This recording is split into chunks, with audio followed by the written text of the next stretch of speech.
First tonight, if ever an anti-corruption commission was called for in Victoria, it could arguably be now. Tensions within Victoria Police have exploded and the fallout has caught up some key government players. At the heart of this scandal are allegations that a senior policeman, Sir Ken Jones, has blown the whistle on big problems within Victoria's force. And the behaviour of Victoria's police watchdog is also being questioned. In a moment, we'll hear from the Minister setting up the Coalition's promised Anti-Corruption Commission. But first, a look at tumultuous times in our justice system.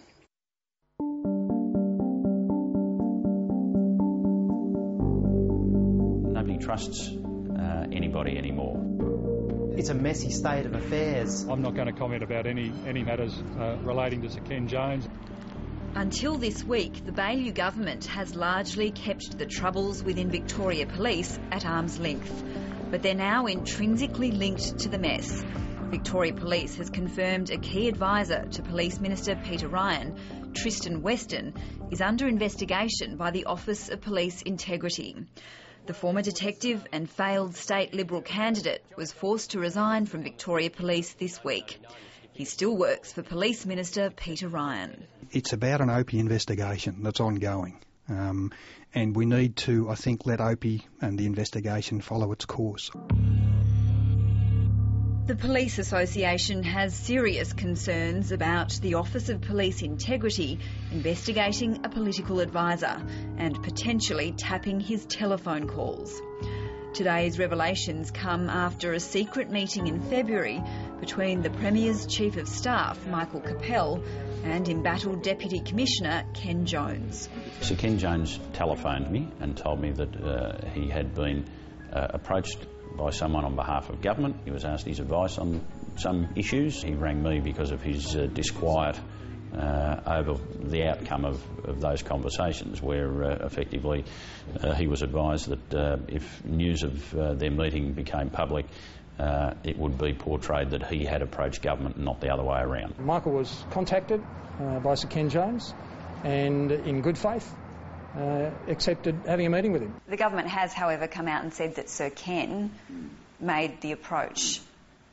Yes, well, as I say, I don't know what inquiries the government have made in relation to that, and clearly there is some level of confusion there because that's completely at odds with what Sir Ken has had to say.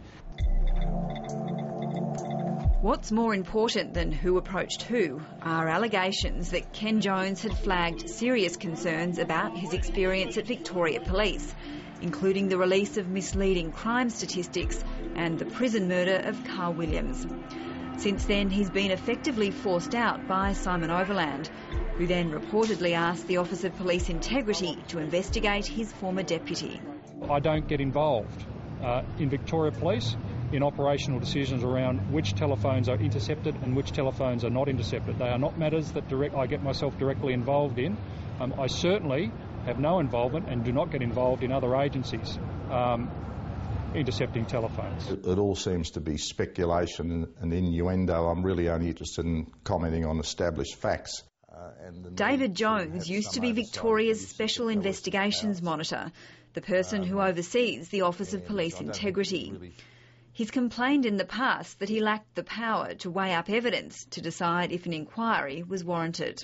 Well, my recommendation was that the SIM's powers be broadened to deal with complaints, for example, of abuse of power or impropriety or misconduct by officers of the OPI.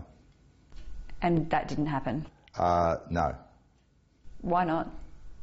I don't know. Adding to the confusion is a reported Ombudsman's investigation into fellow watchdog, the OPI. There are lots of unanswered questions.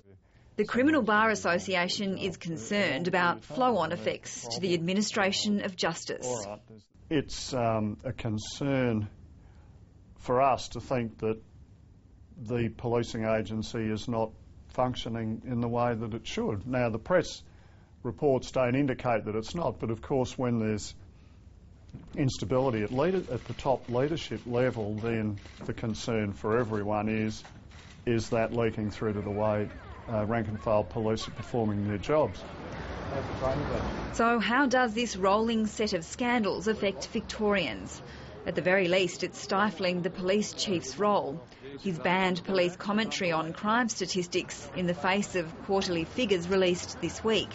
We're just not going to say anything because it doesn't seem to matter what we say. It's seized on as in somehow being the wrong thing or trying to manipulate or spin or whatever. So we felt the safest thing to do was say nothing. You're finding it very hard to do your job? It's difficult at the moment, yep. No denying that. That's not good for Victoria, is it? No, it's not. I think his tenure is going to be very difficult. I don't think we can second guess, though, the outcome of those investigations.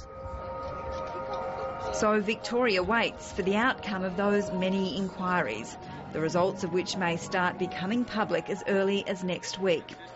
The government's proposed anti-corruption commission is months away from being established, let alone being in a position to investigate these events. If we had it now, well, obviously it would be looking at issues that are being raised at the moment. There's no doubt that if an IBAC was up and running on the original date, the 1st of July, it would be a real circuit breaker, I think. In the meantime, the rest of the country is watching. I suspect that other states might be looking at this and not laughing, but rather thinking that they're lucky that they've not been embroiled in something similar in recent years, and might actually be taking lessons from what's going on in Victoria.